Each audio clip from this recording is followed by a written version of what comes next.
মঙ্গলবার সকালে নিউটাউন ইকো পার্কে প্রাতঃভ্রমণে আসেন বিজেপি সাংসদ দিলীপ ঘোষ। সাংবাদিকদের সঙ্গে কথা প্রসঙ্গে বহুতল ভেঙে পড়ার ঘটনায় নিজের উদ্বেগ প্রকাশ করেন দিলীপ।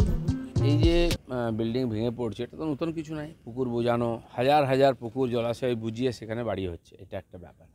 দ্বিতীয় হচ্ছে যে বাড়ি তৈরি হচ্ছে, ভেঙে পড়ছে, এটাও নতুন নয়। ব্রিজ, ফ্লাইওভার সব দেখুন। এতে যেমন রাজনীতি নেতা, এমএলএ, এমপিরা, কাউন্সিলররা যুক্ত আছেন, ঠিক সেরকম সরকারি কর্মচারী যারা অবৈধ এই নির্মাণকে অনুমতি দিয়ে দিচ্ছে টাকা পয়সা নিয়ে।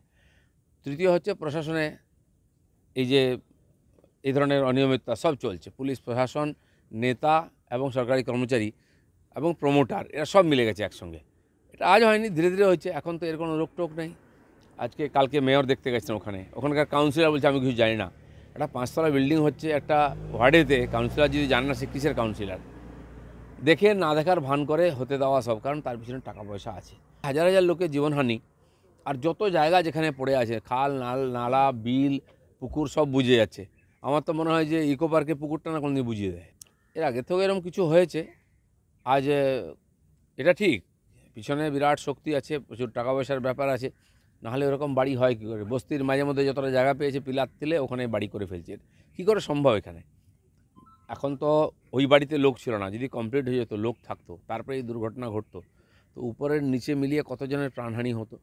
আর কত বাড়ি এই অবস্থায় তৈরি হয়ে গেছে, আর সেই দিনটা অপেক্ষা করছে সেদিন দুর্ঘটনা শুনতে হবে।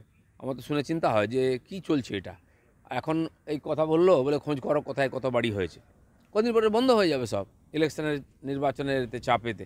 তো এটা কি চলতেই থাকবে? কেউ দায়িত্ব নেবে না। মুখ্যমন্ত্রী গিয়ে ছবি তুলবেন, মেয়র গিয়ে মিষ্টি মিষ্টি কথা বলবেন, প্যানেলে বসে ওদের লোকেরা বলবেন এটা দুর্ভাগ্যজনক, মৃত্যু হবে আর দুর্ভাগ্যজনক বলে এড়িয়ে যাবেন, গরম গরম কথা বলবেন, ক্ষতিপূরণ দিলেন, বন্ধ হয়ে যাবে। তো মানুষ এভাবে বেঁচে থাকবে নাকি? সবাইকে আড়াল করার চেষ্টা করছে, কেউ এখনও এর মধ্যে। কাউন্সিলর, এরকম কাউন্সিলর যে ডাকাতির কেসে আগে জেল খেটেছে, এরকম মহান মহান লোকেদের টিকিট দিয়ে কাউন্সিলর করা হয়েছে, তারাই বড় বড় কথা বলছে। তাদের সোর্স আছে, নাহলে ওই ডাকাত কী করে কাউন্সিলর হতে পারে? তার গায়ে কে হাত দেবে? শাহজাহান, আমরা বলেছিলাম না, একটা দুটো নয়, পাড়ায় পাড়ায় শাহজাহান তৈরি করেছেন দিদিমণি, এখন তার ফল ভোগ করতে হচ্ছে সবাইকে। সারা ভারতবর্ষে ইলেকশন কমিশন মনে করছে যাদের সরানোর দরকার সরাচ্ছে। এখানকার ডিজিকে সরিয়েছে, অন্যান্য 6টা স্টেটের চিফ সেক্রেটারিকে সরিয়েছে, তার মধ্যে বিজেপি সরকারের 6 জনকে সরিয়েছে। তো এটা একটা নির্বাচনের অঙ্গ তাদের মনে হয়, কারণ ওখানকার আগের ভোট বা সেই অফিসারদের রেকর্ড দেখে তারা ডিসিশন নেন যে সুচারুরূপে ইলেকশন করার জন্য কিছু পরিবর্তন দরকার। তাহলে ডিয়ার লেটারি নাই, যারা মেট্রো রেল কিনেছিল সেই কোম্পানি 670 না 73 কোটি টাকা টিএমসিকে দিয়েছে। ক্যাভেন্ডারের দেখুন যত জায়গায় মমতা ব্যানার্জির মিটিং, সব জায়গায় তার মালিক বসে আছেন, জালান সাহেব।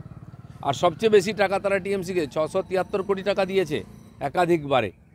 এছাড়া গেমিং ইত্যাদি কোম্পানি তো দিয়েছে। যারা বড় বড় কথা বলছিলেন এইসব নিয়ে, হ্যাঁ এটা ঠিক, দেশে একটা আইন ছিল, সে আইন অনুযায়ী সব পার্টি টাকা পেয়েছে, সেটাকে তখন তো বেআইনি বলা যাবে না।